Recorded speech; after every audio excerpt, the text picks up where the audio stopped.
Hello, welcome. I'm Nita Raghawansi, President of Music Managers Forum US, and welcome to our 1900 webinar of the of the season. I am here to introduce our great panel for today ever so quickly. And then I will jet off. But I just wanted to tell you about Music Managers Forum for 1 second, for those of you who have not heard. MMF is the 27-year-old trade association for music managers and helps to service the needs by providing resources, connection points, information, and advocacy efforts on behalf of managers and self-managed artists and the community that supports them. So I hope you all are hanging in there, doing okay during this time of uncertainty. I know we have a whole lot of questions and no answers affecting our industry. So just hang in there. Know that MMF is here as a resource. Feel free to email us if you have questions on relief programs, all kinds of questions that come up around your work that you do from day to day. You can email info@mmf-us.com, or feel free to reach out to me, Nita, N-E-E-T-A, @mmfus.com. So I always have so much to say in the beginning, but I really want to hear from our fantastic speakers today and give them the most time. So I'm going to turn this very quickly over to our moderator for today, Wesley Ahara. Wesley is our Vice President of MMF's Vice President of Membership and Education, Education and Membership, and he's doing an amazing job. He helped us to curate these amazing webinars, and we're really lucky to have him. Just real quick, MMF is an all-volunteer organization, so if you're interested in helping, please do also reach out to us and let us know if you want to help with fundraising or putting on more webinars or communication, social media. We always need more and more help pushing that out there. We're happy to take help. And also, if you'd like to find out more about advocacy efforts. Okay, so Wesley, without further ado, I will let you actually introduce the rest of our panel. Gary and Anthony, I'm going to leave the magic squares, but thank you so much for being here. Cool. Hi, I'm Wesley Ahara. As Nita said, I am the Vice President of Education and Membership of the Music Managers Forum US. And today we're joined by Gary Young, who's the EVP and one of the co-founders of Royalty Exchange, and Anthony Bruno, who is the Director of Communications. So overall, just a couple logistics about GoToWebinar. If you do have to leave during the session, don't sweat it. We're recording this and we'll soon have little bits of content from the webinar pulled out and extracted and produced and put up across our social media, and a broader recording of the webinar will be available on our YouTube channel as well. If you haven't found us on YouTube or social media, just type in MMF-US and we'll probably be the first things that come up. And as far as communication during the webinar, you'll notice in your GoToWebinar control panel, there's a chat section. If you're having any technical difficulties, feel free to send a message in here to organizers, that's me, and I'll help you troubleshoot whatever's going on. And otherwise, if you have questions for our hosts, please submit them in the questions section, and we will come back to them toward the end of the webinar to address any unanswered questions. And I think at this point, I'm happy to hand it over to Anthony and Gary with a presentation around how to get the most value out of catalog deals. They have a wonderful marketplace where different types of rights holders of all kinds can list their different revenue streams for sale for different set terms of time, and people are able to bid against them competitively. And there's an additional marketplace which happens after rights have been bought and sold within the Royalty Exchange platform as well. So I'll hand it over to you guys. All right, thanks a lot, Wesley. Anita, thank you. Thank you so much for having us. We're really excited to be here today. So yeah, like you mentioned, today we're going to talk about how artists can create financial security for themselves by leveraging their catalog and their royalty income. Our CEO, Matt Smith, unfortunately had a conflict day that he couldn't get out of. He was meant to join us, but unfortunately couldn't. So Gary and I are going to do our best to make up for it, basically. So anyway, the reason we're talking about all this today is that we're right now, currently at this time of the world, at the intersection of two very unique trends. Okay, So first of all, over the past year or so, there's been an explosion in catalog sales activity. I'm sure many of you have noticed this. Artists who probably never considered selling even part of their catalog are suddenly making headlines, as you see here, in the trades for entering into these massive deals. And demands for catalogs has gotten so great and prices so high that it's no longer really considered like this dirty secret of the music business to explore a sale, but it's really become kind of almost common, right? Now, at the same time, as you know, we've got this unprecedented global pandemic that's completely upending the music industry. It's putting pressure on artists, find themselves suddenly without a main source of income, touring, and artists with catalogs of royalties have the potential to leverage these assets, these catalog assets, not only to weather what we hope is a temporary storm with the touring pause, but also do so in a way that really puts them in a better financial position once we get to the other side of all of this. Okay, so quick overview about royalty exchange and what we do. Simply put, we are an online marketplace for buying and selling royalties, right? We are not the buyer or the seller. We're simply the marketplace that brings the buyers and sellers together onto a level playing field. Our job, as it says here on the slide, is to use the power of markets to unlock the value of ideas for everyone involved. This is a relatively new concept in the music space. Mostly in the music industry, royalty transactions are limited to really a handful of players. Deal terms are kind of kept under wraps. We don't really always know what things transacted at, and we actually think this restricts the value of royalties. But a transparent marketplace will instead serve to increase the value for both buyers and sellers alike. A little bit more about us. Over the last 5 years, we facilitated over 875 catalog transactions on the marketplace, through which artists have raised over 75 million. That's actually a figure that we haven't announced yet, that I plan to do so very soon. But what's interesting and what you guys might want to know about is that the average deal size, sale price average on our marketplace is around 60,000. That might have changed, I don't know, but it's kind of in that area, definitely under $100,000. So these aren't the kind of transactions that you're going to read about in the billboard, okay? There's still value in them though, okay? There's still people wanting them. And I'm going to give you a quick look at some examples of what we have. So these are some closed auctions that you can see up here. And after the presentation, I can maybe walk you through the live marketplace if people are interested to show you what's up there currently. But as you see here, you'll recognize some of the names of the recording artists, but it's really important to note that we mostly work with the songwriters and producers behind the scenes for most of these. It's not always the actual recording artist or performing artist. Sometimes it is, but a lot of times it's the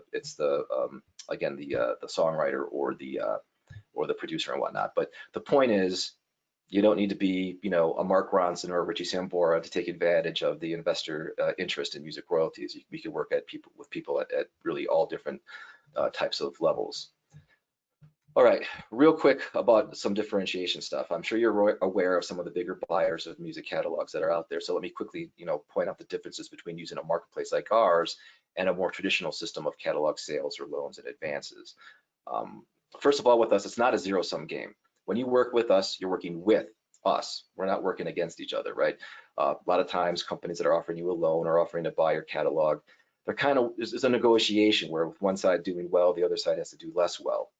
That's just the nature of negotiation. It's not always necessarily a bad thing, but it's not the case with us. Our model actually incentivizes us to get you the best outcome possible, you being the seller, because we work on a commission of the final sales price.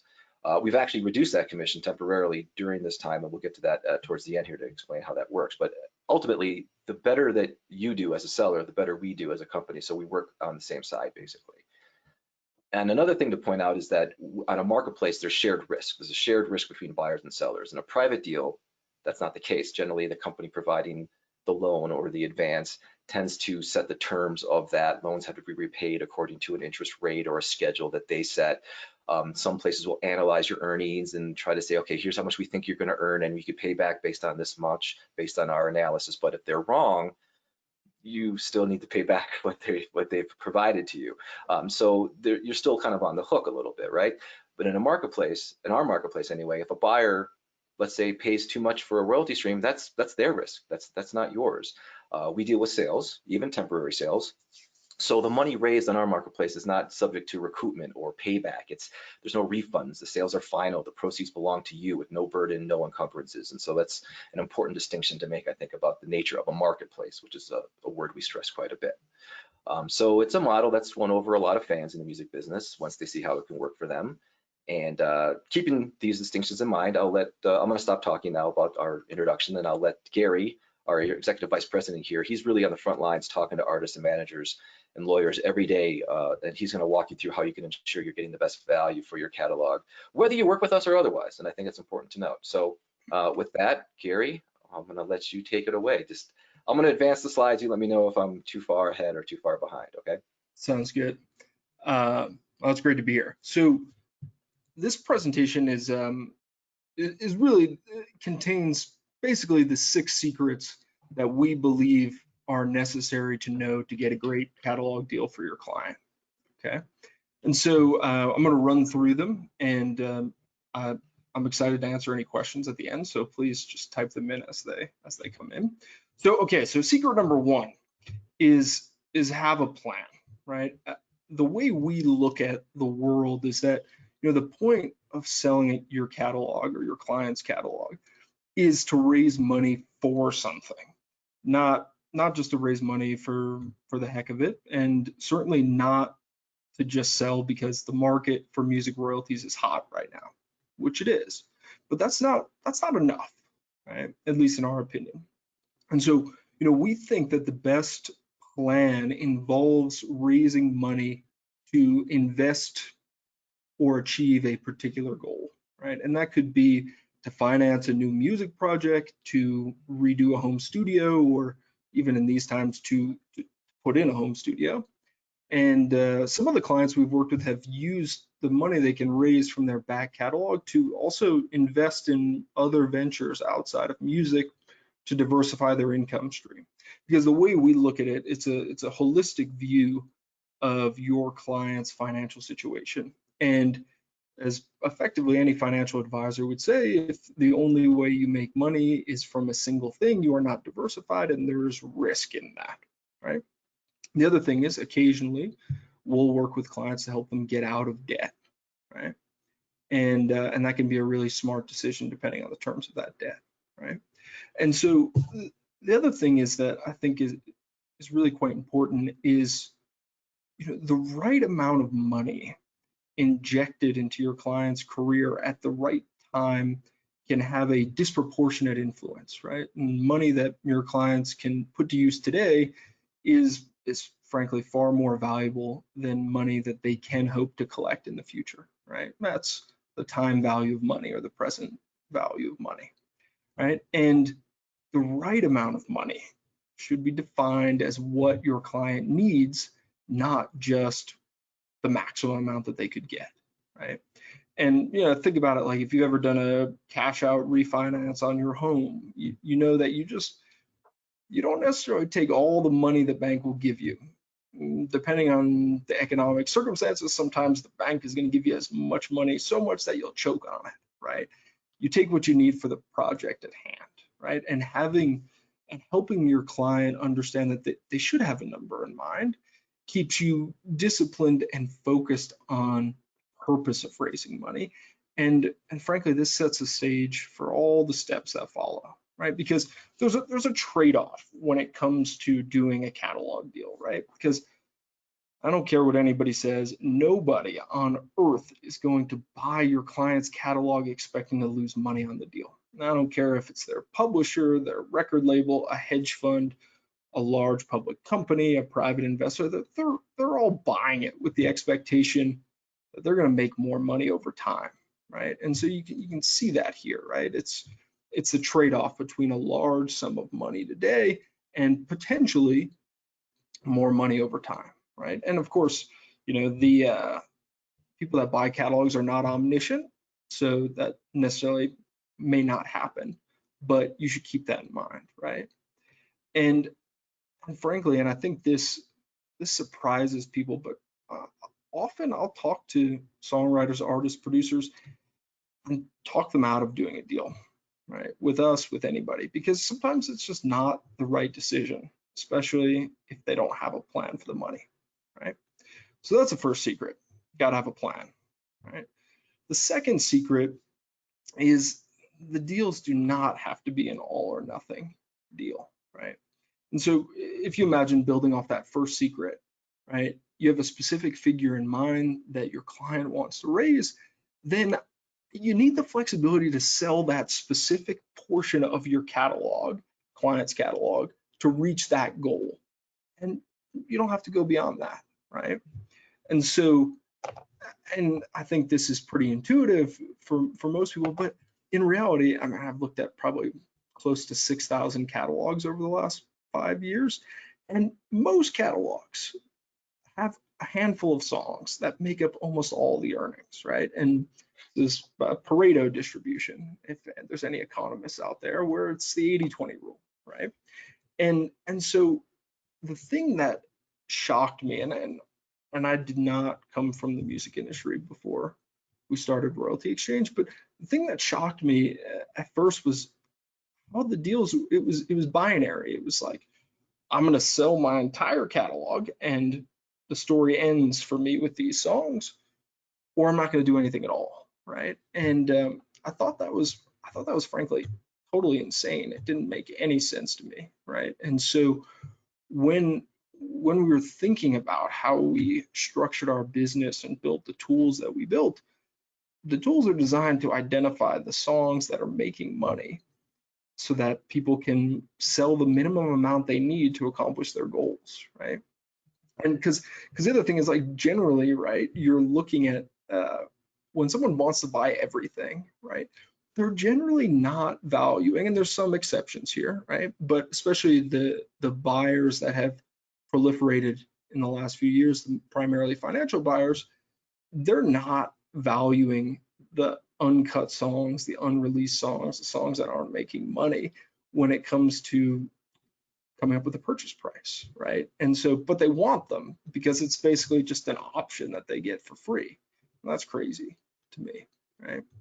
And so, and that's just on the financial side, right? And then the other pieces, right? There's sometimes, your clients have a song, and I've seen this before, where, that really matters, and maybe it makes no money, but perhaps it's a song that they wrote for their girlfriend who's now their wife, or their boyfriend who's now their husband, and it means something to them. And in an all or nothing deal, it can be really emotionally painful to have to part with that song, and to part with it for frankly no good reason, right? And so because of this is why we primarily do partial catalog deals, right?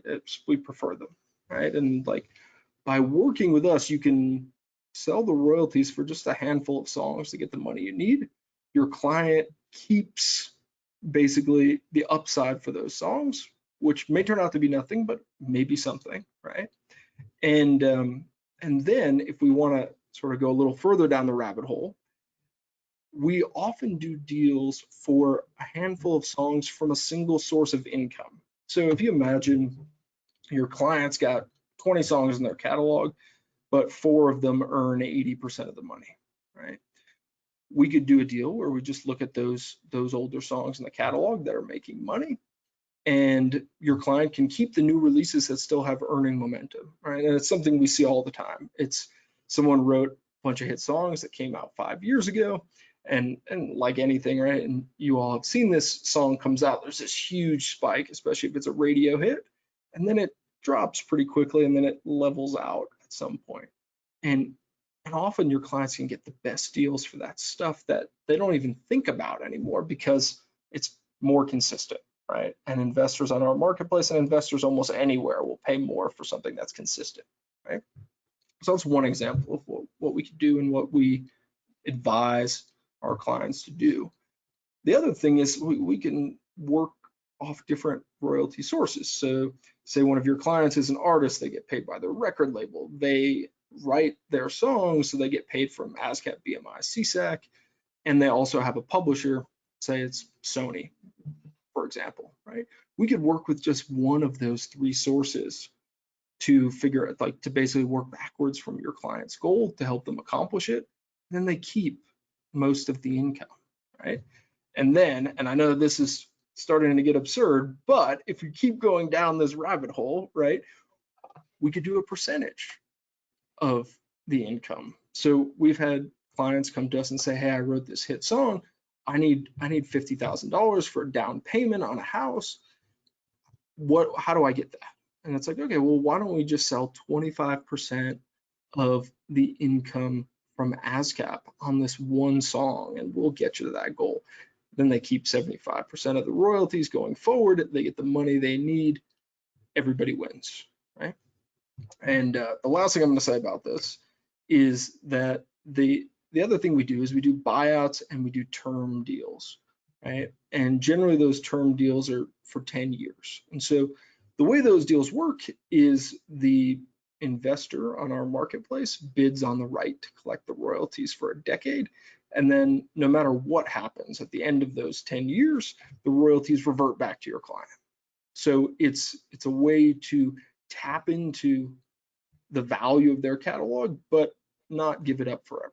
Right? And so we could do all these types of deals. It's tools in the toolbox for you and your client, right? It's you start from what they want to accomplish, and then we'll help you figure out how we get there, right? And so I think that's really important. Now, the third secret is don't go in blind. Know the value of your catalog, right? And I think the way I certainly advise clients, and I would urge you to do the same, is you have to figure out how much in a reasonable, honest, and fair appraisal of the catalog, how much it's worth, and how much you can expect to get from it, your client can expect to get from it.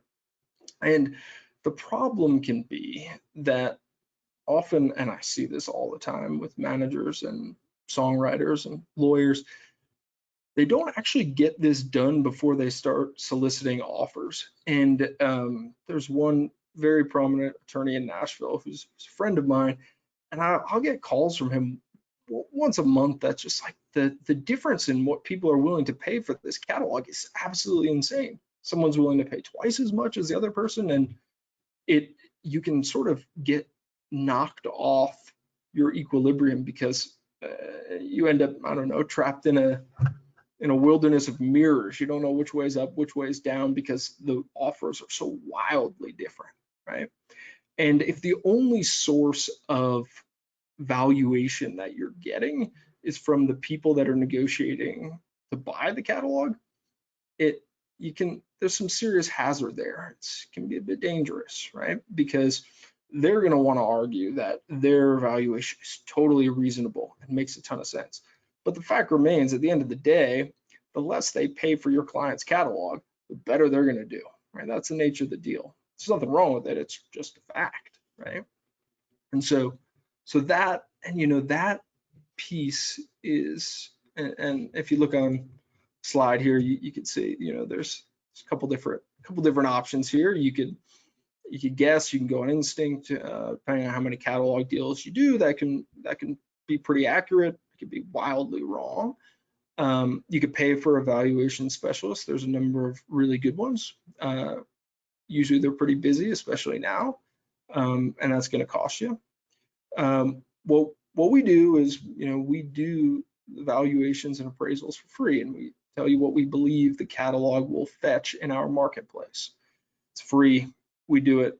There's no obligation to work with us. In fact, there's some folks that will come to us, get a valuation, then go off and work with someone else, and that's fine, right? Because the way that we look at the world is that the more educated you and your clients can be about the value of the things they own, the better for the entire ecosystem, right? And we can do valuations in a number of different ways. We have a tool that does it automatically, and then we have custom valuations, right, that we can play with and show you, right? And we can show you more of this later, but we have this tool called Know Your Worth. If your client has ASCAP or BMI, it takes about 90 seconds to use it. You'll get all these awesome analytics on your client's catalog. See what are the top 5 earning songs, what countries are paying the most, what's the trend look like over time, right? And then in that same interface, you can see how much an investor on our marketplace, after a competitive auction that happens behind the scenes instantly, would be willing to pay blind for your catalog. Right? It's interesting. It's a data point. Sometimes those offers can be absolutely amazing, and your client can accept the offer and get paid in a week, right? So it's a tool that we built. It's totally free, and you can use it.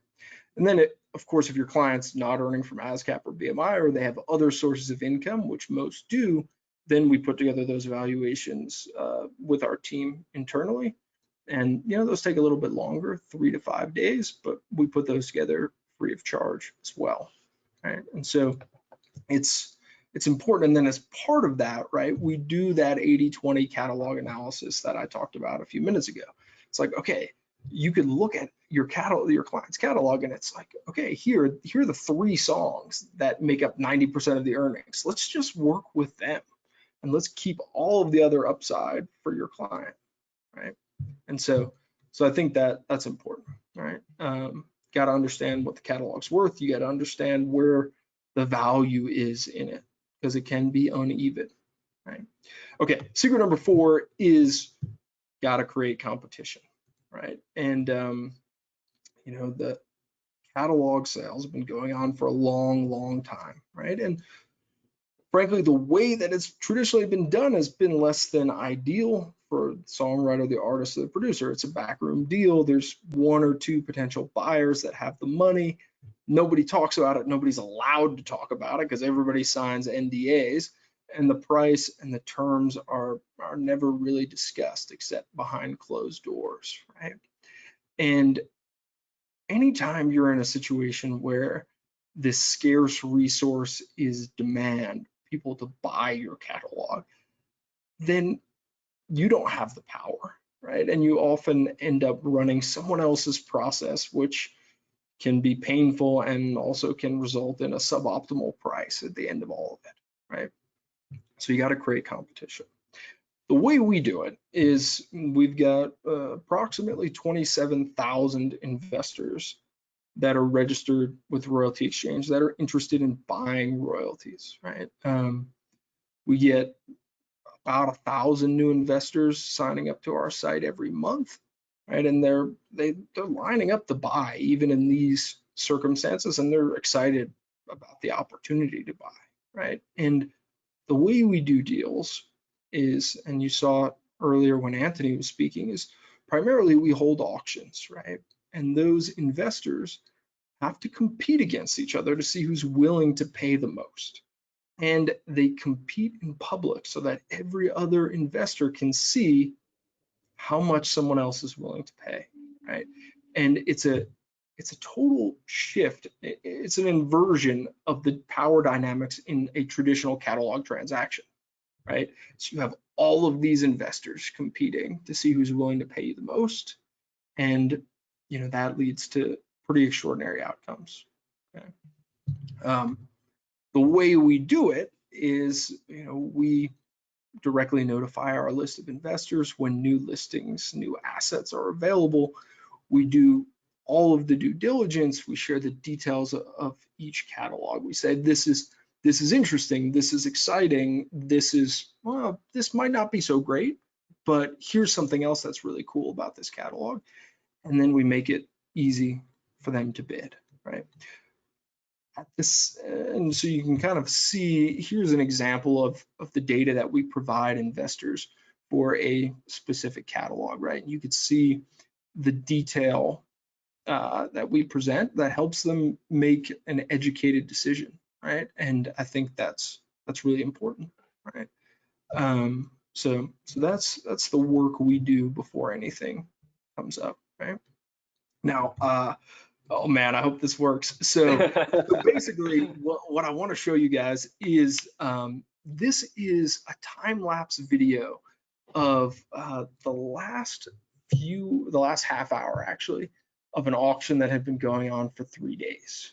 Okay, and you could see, and we compressed it, so we're not going to all sit here for 30 minutes and watch this, but you could see how the activity spikes at the very end and the price goes up dramatically.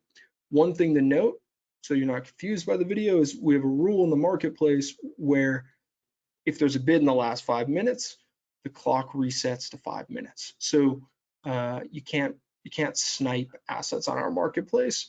It's, the timing doesn't matter, right? As long as you get it in before the last second, right? And so Anthony, if you could play the video, fingers crossed. All right. Nice.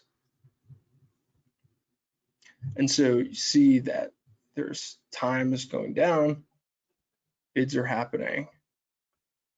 Now we're getting to the very end here. I feel a bit like I'm calling a race. Price going up, up, up, and the clock keeps resetting. And the price, oh, back up, back up. All right. There you go. And so you see that with an hour left, there were 10 bids, and the price was at $55,000. And 60 minutes later, the auction ended with 5 times as many bids and almost twice the price, right? And that's the power of having a competitive marketplace where investors have to compete to see who's willing to pay you and your client the most, right? It's powerful. Okay, secret number 5, have to have a process, right? And I've spent a lot of time advising people on how to do catalog deals, right? Whether or not it's with us or with someone else, right? And 875 transactions later, I've got scars and mistakes and all sorts of things that you learn from doing so many of those. And the thing is, the process is the magic in it for getting extraordinary outcomes, right? And good process, pretty simple, right? You set your own rules for bids and bidding, right? And you create and enforce your own deadline, right? Because what I've seen time and time again with someone who says, I'm not sure if I really want to work with you guys, I'm going around and exploring other offers. Time is the enemy of all deals, and time is either a weapon that you use or that gets used against you, right? And so you'll see, oh, this bidder, this buyer, oh, they pay a lot of money for catalogs. They're going to let us know next week, all right? And then I talk to the manager or the lawyer or the business manager or the client, and it's been a month and there's no offer forthcoming, right? And as time passes, your position weakens, right? And so it's critical to set a deadline and to enforce it. You have to control the pace, right? And it's messy, and I've seen some bad stuff. And the thing is, right, if you've ever put out feelers to sell a catalog, sometimes it could take weeks to get a response. And then whoever is the most interested, if there is anybody, they're going to make you sign a letter of intent that commits you to their process and their timeline, right? And God, I've seen this so many times. They reel you in with one price, and then they drag the process out, and that price gets lower and lower and lower as they conduct their due diligence, and it's death by 1,000 cuts, right? I've seen big buyers in the last few months sign letters of intent, say, okay, for example, we'll pay you $6 million for your catalog, right? And then the buyer dumps the poor songwriter and you, or the artist and you, into a woodcutter of diligence questions, right? And by the end of the buyer's process, you're grateful to sell your client's catalog for $2 million just to be done with it, right? And you're talking like a 66% reduction in the price that they lured you in with, right? And I'm going to quickly run through what our process is, because I think it's useful, hopefully. So step 1, right? Figure out how much money your client needs to accomplish their goals, right? Step 2, get a valuation of your client's catalog. If necessary, adjust your goals. Step 3, identify the most valuable parts of your catalog that are going to get you to your goals, right? Step 4, put your client's catalog in front of as many buyers as possible. Step 5, define the terms of the sale. This is what's up for sale, right? And you can use that 80-20 analysis as a guideline. Step 6, give those buyers a deadline. Tell them no offers will be considered after this date. Step 7, you got to make them compete at auction to see who's willing to pay you the most for your client's catalog. Step 8, impose a deadline on when the winner must pay. So there's 2 deadlines here, right? Deadline for getting your bids in and deadline for actually paying, right? And step 9, collect your client's money, help them accomplish their goals, right? That's the process. This is the last secret here. So use a specialist, right? You're in legal trouble, you hire a lawyer. If you want to sell your house, you hire a real estate agent. If you want a hit song, you hire a songwriter, right? And royalty exchange, like I don't know how to book shows. I don't know how to negotiate label contracts. I don't know how to set the creative vision of an album, right? I don't know how to do that. We don't know how to do that, but we know how to sell catalog, and we know investors. We know what they want, and we know how to present opportunities to them, and we know how to run a process to actually get the deals done, right? That's all we do, right? And the way, we do 5 or more catalog deals in a week. And the way our business works is we don't make money unless you make money. For deals that are less than $1 million, traditionally we charge 15% of the final price at auction. Until July 1st, it's 10% because we're trying to do our part to, help songwriters and artists and producers who are affected by the coronavirus. So the more money we get you, the more money we make, right? And I think that incentive is very, very important. Okay, so that's what we've learned after 870 plus deals. We know the common mistakes. We know how to avoid them in advance. We can help your clients identify what songs to work with, what to keep based on their goals, and most importantly, we know how to create an environment for success. Right, and so if your clients are trying to raise money from their back catalog, we would love to work with you guys, and you can add us to your team to make that happen. So as I said a moment ago, discount until the end of June, July 1st. And the next step, if you'd like to explore working with us, is we could put together a free valuation for your client, and I'd love to do it. So that's the overview. I hope that was valuable, and I'd love to take all your questions. Happy to take them. Fantastic. Just checking you guys can hear me and that I'm back. Yeah. Okay. Yeah. Great. All right. So we've got oh wow. Okay.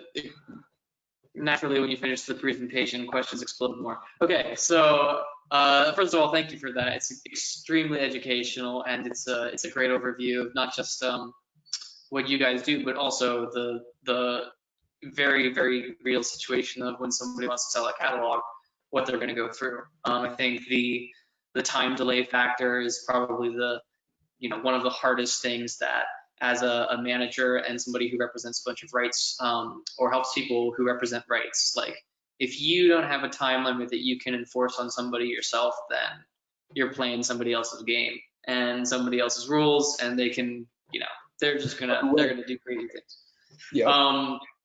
And I love, I think one of the most enjoyable parts of the whole process is just like the transparency and the competition that comes out with an auction.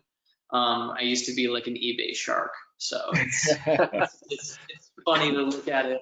I guess almost 15 years later, working in the music industry. So first question up, can you set a minimum price that you're willing to accept for an auction? Yes.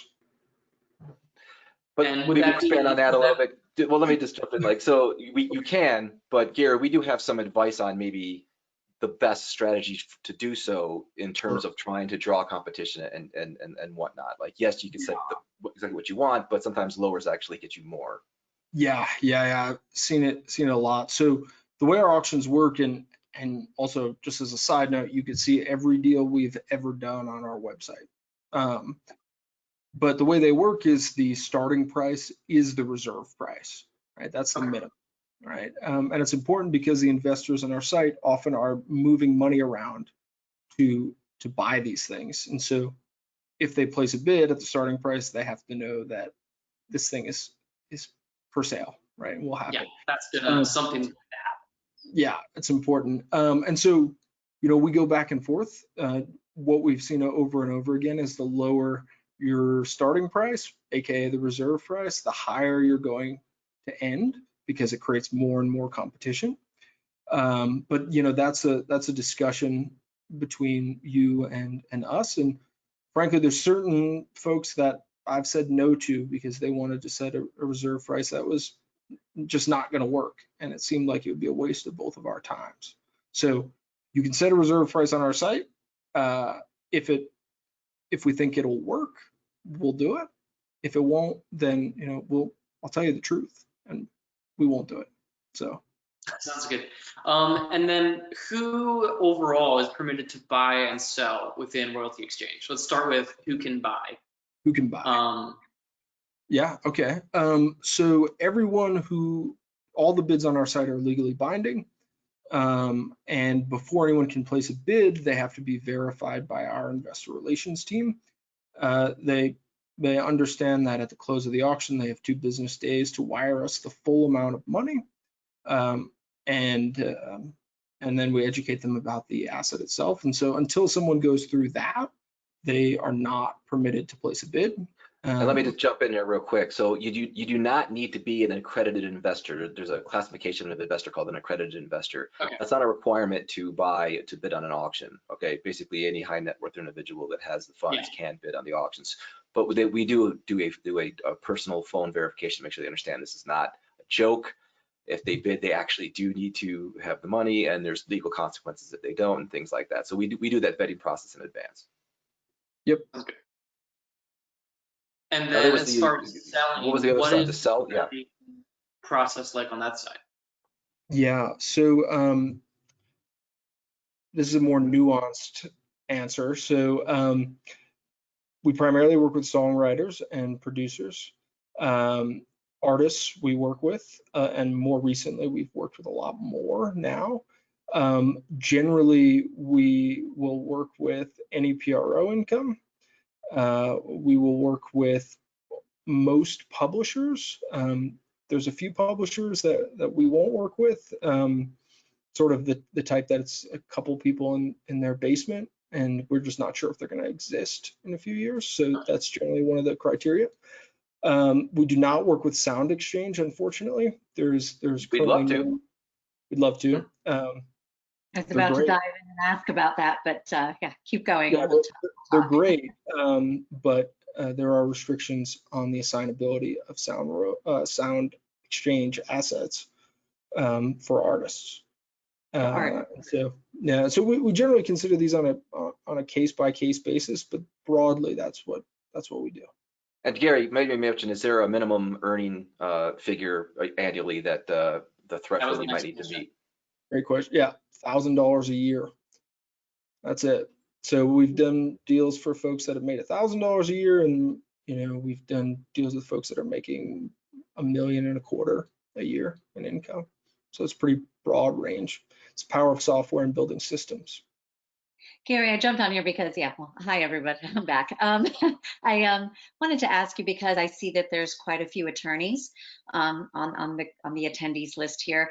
And so I did want you to actually, as you're talking about what kind, who gets to put up their catalogs, if you could actually just go in the weeds ever so slightly and tell us what sort of paperwork that you need to see and what sort of authorizations, because I know others come in to represent, everything from dates to actual songwriters, percentage. And that's great. Yeah. Okay. So a couple things. So if it's a songwriter, we're going to need to see their publishing agreement, right? If it's an artist, we're going to need to see their recording agreement. We've done 150 deals where the publisher of the label has a matching right or a first negotiation right. We can work through all of those things. We have good relationships with all of the majors and a lot of the independents. The way that our process works, and I'm not sure if this is going to make any of the attorneys on the line gnash their teeth in rage. I'm sorry if it does, but we have a standard contract, right? It's 2 pages long. It's written in plain English. We update it once a quarter. Right. And so I find myself often having conversations that are unfortunately sometimes disappointing to the person on the other line, which is we're not going to accept any of these red lines. The reason is because one, we do a lot of deals. We have a standard agreement. It works and it protects your client, protects us, protects the investor. Right. And then the second thing is for anyone to be willing to buy anything on our site, they have to understand what they're getting. And one of the ways we do that is, by standardized agreements that everyone understands. So then if we want to go even deeper into the weeds, sometimes we'll work with producers that have letters of direction from either the label or the artist themselves that assign some portion of the royalties. One of the common things we've seen is often those letters are revocable. And before we can do a deal, we have to get them updated to be irrevocable. I'm trying to think what else. We could work through tax liens if your clients have them, tax liens, divorce decrees, child support, any of that stuff. We've worked through all of it. Usually takes a little bit longer. Our standard soup to nuts process from when your client commits to when they get paid takes about 35 days on average. With ASCAP or BMI, it usually takes less than 2 weeks. And so that's, and our team internally handles all of it. So we have the system, the people, and the apparatus to do it's full service. Yeah. So. In terms of the sound exchange royalties, so I understand that the artist side, having been in sound exchange for 8 years, I understand that the artist side is the challenging part, and so it's not possible for you guys to easily do that side. But what about the rights owner side? So if you have an artist, and they're their own rights owner, for example, so they're their own label, would you potentially put up that income stream for auction? Yeah, we're open to it. I think it's a conversation, and it's something that we would look at on a case by case basis, because it does require a lot more effort on our part to do it. Yeah. Just to jump in real quick, one of the main things we also need to do is ensure, like Ironclad, ensure that when an investor does acquire this royalty stream, that they are in fact going to get that royalty stream, and that there's a lot of different types of risk that might come into play, that if this one thing were to happen, the investor could be somehow disintermediated from the deal, and that would be a bad result. And so we need to kind of make sure that those things aren't possible first. And so in the rights holder side, there's a lot more variability involved, and that's why it takes a little bit longer for us to kind of work through. It does kind of depend on the unique situation, but we have done it. We've got sound recording royalties on the auction site right now, so they can be done.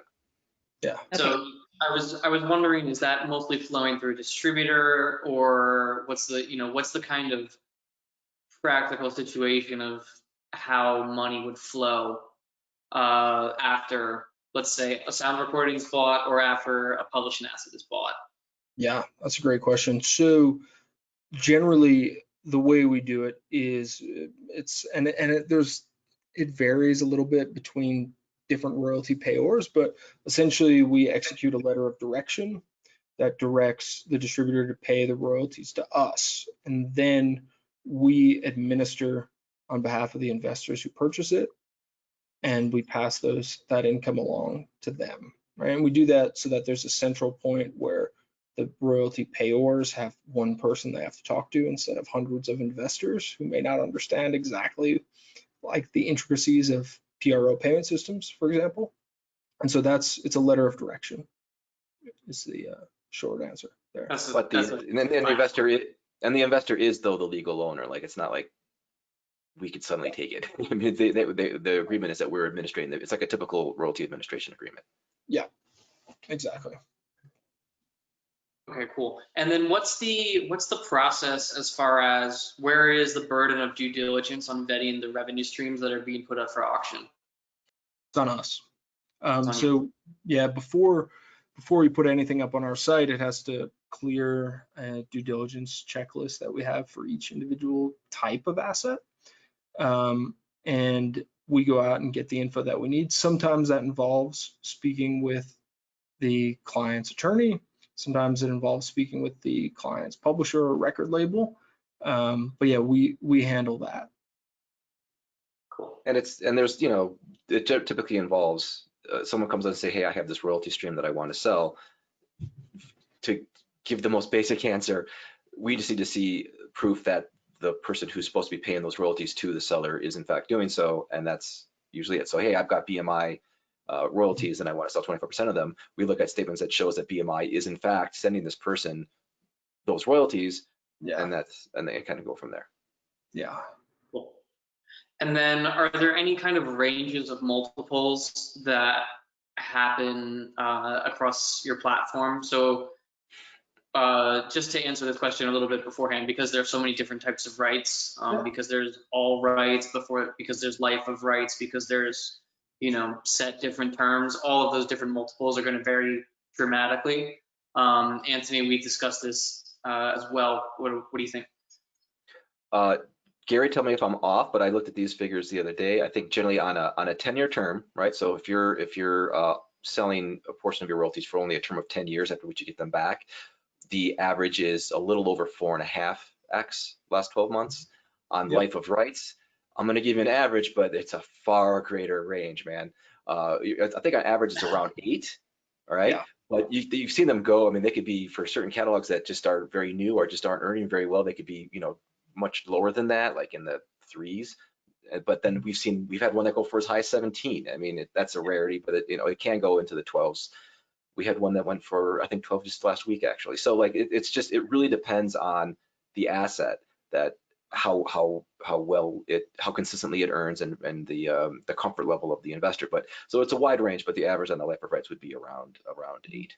Have you seen the trends from the past, 3 I'm sorry? to 5? Have you seen the trend from the past 3 to 5 years of it? See, the trending. The thing is that 40% just on our say market. that It's gone up about 40. I think it's like 43.5% since the multiples or the volume. the multiples. Okay. Multiples, right? Over the course of how long? Last I looked, it was like the last 3 years. Wow. The So other thing. Frenzy out there. Good. Yeah, oh, sorry. The other thing is, I think the discussion of multiples when it comes to the value of catalogs is unnecessarily reductivist. I don't think it captures. I think it's sort of a crude tool, and also, to be totally blunt, I've heard a lot of people that are full of shit about their multiples. Right? It's nonsense. Right? And so I don't know if I'm sorry if I'm making anybody mad, but anyway, the thing is, right, here's a perfect rule of thumb.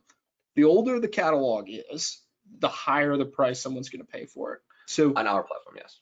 On our platform, but more broadly as well, right? And so, like, for example, catalogs that are more than 10 years old, that have been earning for a decade, right?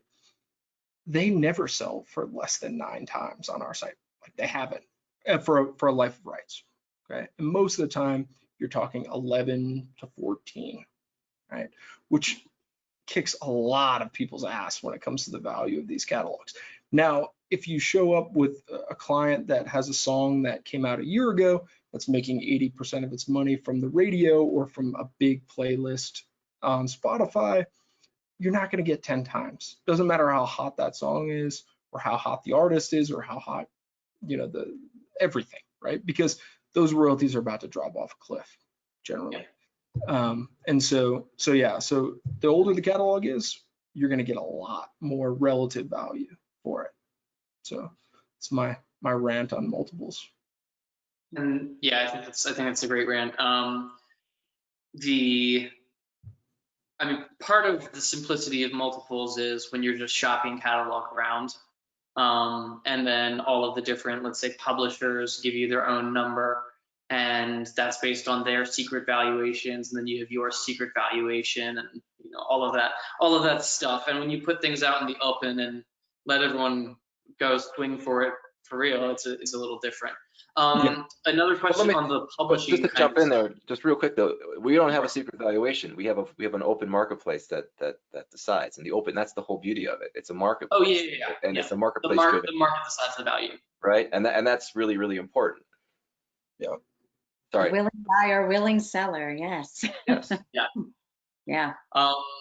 Other questions. So theoretical, let's say an artist owns 100% of their publishing, but they're going through a publishing company right now. Could they sell 100% of their rights, even though, let's say, 10 is represented by that publisher? No. No. I mean, in theory, perhaps with someone else they could. Generally, what we do in those situations is we keep the current publisher slash admin slash co-pub, however it's defined, in place, and then the songwriter can sell the portion that they're actually receiving from that publisher. That's generally how we do it, because the thing is, most of the investors in our marketplace, and this has shifted in the last 6 months, but most of them are passive investors, right? They want to pay a high price, and then they and then I hear that. Is that just me? Okay. And most of them, they want to pay a price and then just collect the royalties. They're not actively working the catalog. Most of the deals we do not include the copyright. So your client will still have control over the asset if they don't want it in a certain type of commercial, that sort of thing. So that's generally how we do it. Oh, I don't know what happened to Wesley over there, but you know what, I think you had mentioned about your secondary market feature. Mhm. Tell us more about that side of royalty exchange. Yeah, Anthony, do you want to say Yeah, something? sure. Yeah, yes, no problem. So basically, our secondary market is that once there's been a sale on our auction platform, the it's essentially relisted on a secondary market so that investors can buy catalogs from other investors, right? Should they wish to. So and it happens in a number of different ways. They're all there. You can see all the different listing of all the different catalogs that have been acquired, and one investor can make an offer to another investor to buy it from them. That other investor can just say, no, I like it, I'm going to keep it, or they can set a price by which saying like, yes, I've had this, I've collected royalties for a number of quarters or a number of years, and now I'm happy to resell it again. So it's basically provides some liquidity, the option to resell to those that have acquired the catalogs, and that can take place behind the scenes. The term of the investment doesn't change. It still goes back to the artist at the end of 10 years if that's the situation, but it just allows for a little bit of a different liquidity option for the investors, which make it more valuable to them, right? Because you don't want to get, you want to be able to have the option to sell things if you want to sell them, and that's just like you would with a house or anything else, basically. So the secondary market is there for that purpose. On the secondary market point, is there an option to re-auction, or do you just have to accept the price that's proposed to you from a secondary buyer? No, Nope. you could re-auction. You don't have to accept anything. Great. Yeah. You run a timed auction on the secondary market. No. Those two different things. So if you want, if you want to resell it in the market on the auction, you can hold an auction, or you can view someone saying, hey, I'll pay you this much for it right now, and you can just say yes and skip the whole process and be done with it. It depends on depends on what your preference is as the one who owns the asset. Cool. And all of the other offers for sale are still public in the secondary market as well. Everything's public, yes. Yep. Cool. Do you guys want to show us some of that for maybe the secondary for a bit? Let me see if I can do that. Let's see here. We're pretty much through the questions If from our anybody side. does have any questions in these last few minutes, feel free to go to the right and type in your questions under that questions tab that you hopefully should. There we go. Are you seeing it now? Okay, so yeah, so this is our auction house. These are the auctions that you see right now. These three here are live, and below that you'll see there's some closed ones basically.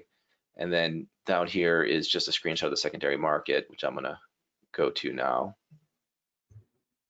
Let me make this larger so you can see better. How's that? That's good. Okay, here's the secondary market basically. So what you can see here is there's like 180 listings on the secondary market. Let's try that. That's better, thank you. How's that? Okay. All right, so here's you see, these are some term deals that are up that are featured. These are everything else. It shows, wow, there's quite a lot of terms. Here we go. Here's some left to right ones. You can see basically this column is the list price. This is the last 12 months earnings. This is the dollar age. This shows you how many offers it's received. that sort of thing. So if you look through here, you can see how much each of these has earned. And this is just I need to always point this out. People always forget about this, but that when you show its last 12 months earnings, it's the last 12 months earnings of the portion of the royalty that was sold. So it's not how much that song or that catalog makes in total. It's this one person earns a certain percentage of that catalog, and they sold this percentage of what they own. So it's just a portion of it. It's not the entirety of its earnings. But anyway, that's where that is. Dollar age is a figure that we have for investors to help analyze the catalog. Essentially, as Gary's mentioned earlier, catalogs that have been earning for a number of years, over 3, sometimes 5 to 10, those earnings are considered more stable, and more stable earnings are considered more valuable, and those tend to drive higher multiples, essentially, to make it simple. So with all these things, you can kind of go to them. I'll just, I don't know, find one that's, here's an interesting one here. You can go into it, and it'll show you its last 12 months earnings, average 3-year earnings, lifetime earnings, a little bit about the songs that are involved. You can watch a video if you want, and you can see that there's been a lot of offers made that the person hasn't accepted, essentially, because he wants to keep it. So in the area where it says show price members only, it's fine. It's across the whole. Yeah. That is a benchmark. So what that is, and that is for, we do have a membership, a paid premium membership tier called All Access Investor.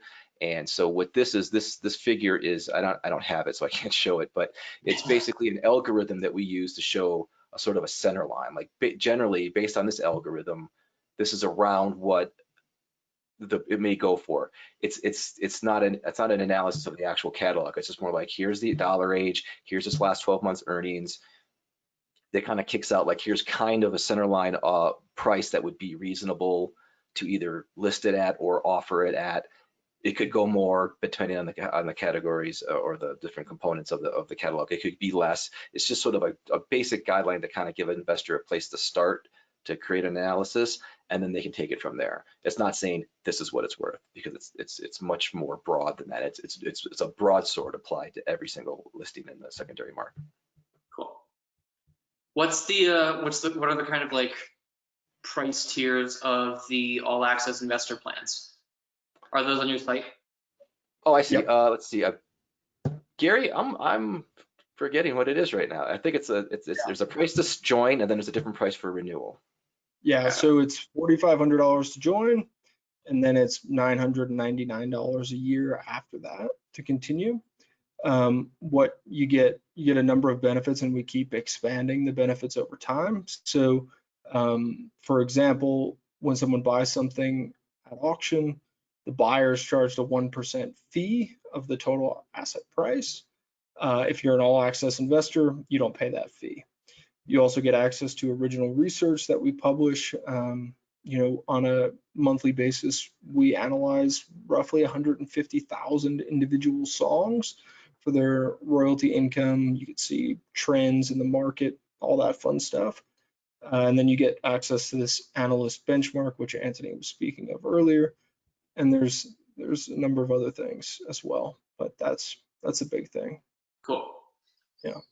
I mean, and if you're a serious investor looking to seriously invest, that's also super reasonable, I think. It's a no-brainer if you're going to make a big capital allocation to music royalties. Cool. Nita, I don't have any more questions. Do you have more questions? Nope, I'm good. Thank you. Thanks so much. I think, let me just check the question queue. Yeah, let's take one last look. One. Going twice. Well, listen, if there's any other questions, you could always contact us. I'm at Anthony@royaltyexchange.com. Gary? And I'm just Gary, Gary, at royaltyexchange.com. Happy to answer any questions, look over anything you want to look over. Sorry.